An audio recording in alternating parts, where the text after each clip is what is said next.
it seems like you want to experience as many cars as possible. You don't seem to keep stuff for long.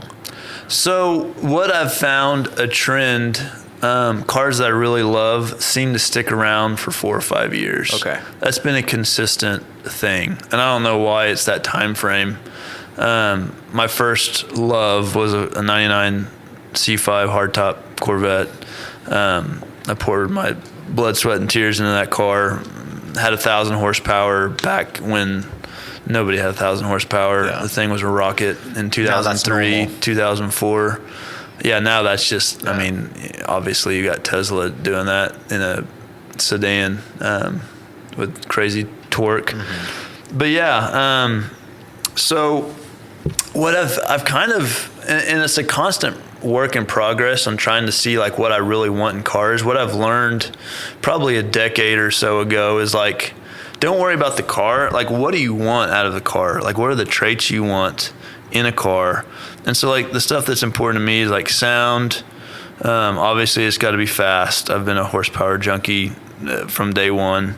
As I've gotten older, luxury and comfort has become a thing. Like like GT2 RS is a great car. I really wanted one, and I rode in one, and it just about rattled my teeth out. And I'm like, this is not for me. So as I've gotten older, it's definitely evolved. It's all subjective. This is what I like. But good ride, blazing fast, preferably doesn't depreciate like a rock. And, I've just got these different traits, and I'll categorize it and score it, and then it's like, okay, well, what cars can fulfill this? And usually it requires more than one car to get all that stuff done. And another thing I've come to realize too is like, as far as like the car I drive the most, like I call it daily drivable exotic, like that car for me, it's like, what's the best car I can comfortably afford in the daily drive? Like for me, in a perfect world, if I could afford a Chiron, preferably the 300 plus super sport that does 304 miles an hour, like that would be my perfect daily driver. Right. And what's crazy is that, I've driven a Veyron. Like that's a car that it doesn't have any sacrifices except for the maintenance cost, and I take that into account too. But like I want to have the most the nicest daily drivable exotic I can comfortably afford. So like right now it's a 765 LT. I did that with the 720 for a long time.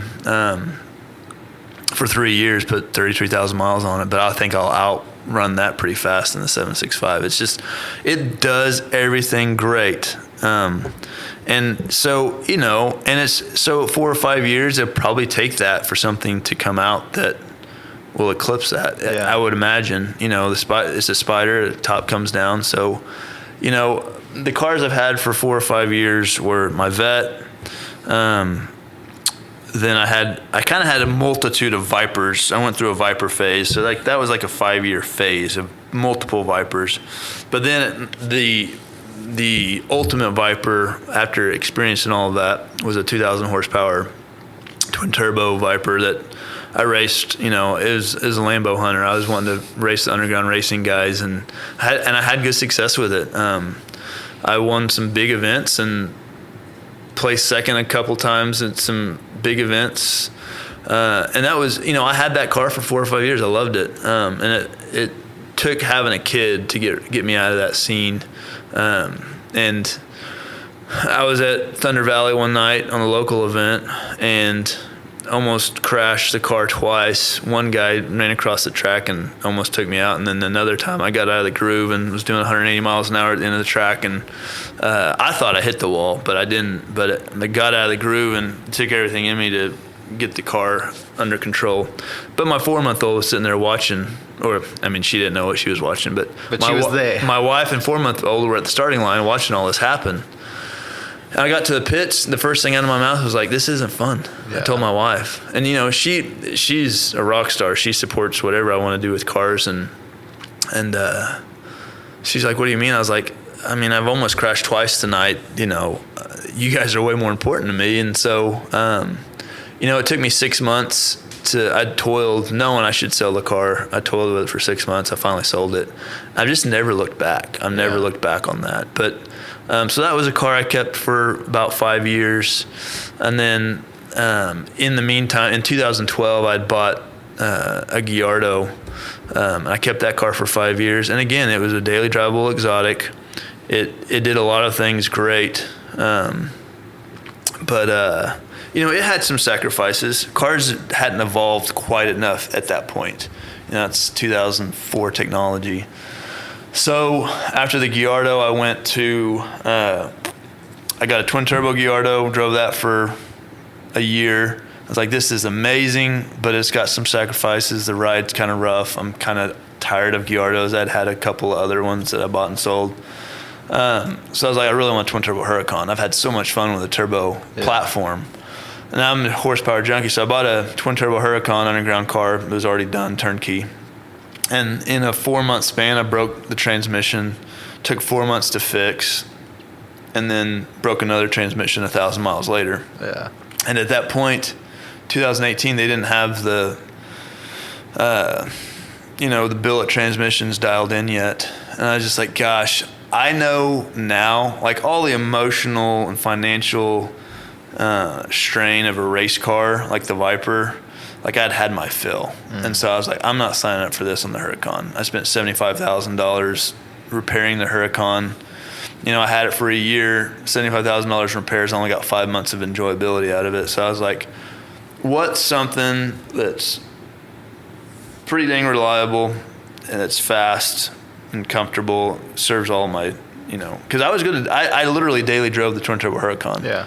And that was another thing too. I was going 200 miles an hour on a regular basis, because at that point I was working 70, 80 hours a week in my landscape company, working on getting management into place. And, I was driving too fast. At 5 o'clock in the morning, I was doing excessive speeds. And one night I was stuck in my 3-year-old into bed, and I was just like, I've got a guilty conscience. Like one of these days, a tire's going to let loose or something bad's going to happen. So that was another draw of selling something like that. So anyway, that's when I got the 720. I had it for 3 years, still have it. And it's the first car I've ever experienced that does everything great. It's exotic. Doors go up, which is cool. It actually makes getting in and out really easy for a 6'2" dude that's getting older. It's been dead nuts reliable, and it's fast enough.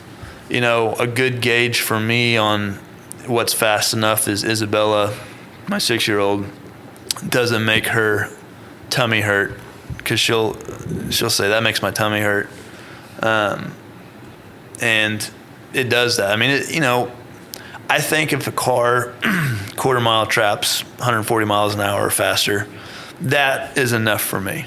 Yeah. So, cars that are slower than that, just don't. Even the Ford GT doesn't quite give me that feeling in your stomach, like roller coaster feeling, quite as much. But 720, and then the 765 just turns up the wick. Everything about it is just insane. Yeah. So